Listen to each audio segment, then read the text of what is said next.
Александр Македонский, кыргыздардын жерине келгендеги факт.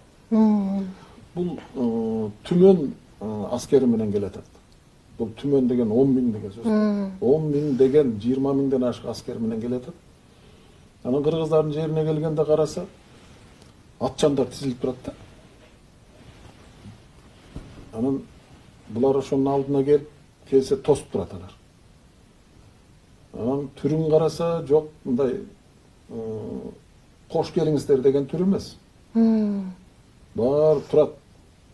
Кабактар салынып, анан келип тилмеш менен сурайт да. Силер кимсиңер десе, биз кыргыздарбыз дейт. Эмне турасыңар десе, биз силерди киргизбейбиз деп турабыз дейт. Анан тиги киши күлөт да. Мынакты көрүп атасыңар? Мен артында кандай адамдар келет. Көрүп атабыз. Силер канчосуңар? 500-бүз.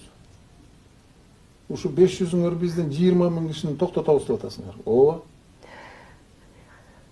Кантип токтотосуңар? Силер деген азыр кырылып каласыңар десе. Ошондо тиги жигиттердин башчысынын айтканы керемет да. Ушу биз 500 жигиттердин дейт. Эң акыркысы өлгөндө гана киресиңер дейт. Ага чейин киргизбейбиз дейт. Анан ошондо тиги кишинин айтып жазып калтырганы бар экен. Мен таң калдым дейт бул жигиттерге. Анан ошондо ойлодум дейт. Эгерде менин аскерлерим ушундай жигиттерден турса, мен бүт дүйнөнү багынтат элем деп ойлодум дейт. Анан ошон үчүн ошол киши ошондой айтып кеткен да, Азиянын арстандары деп.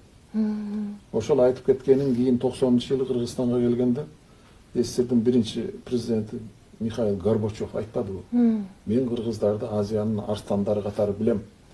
Тиги Александр Македонскийдин жазып кеткени боюнча деп айтып атпайбы?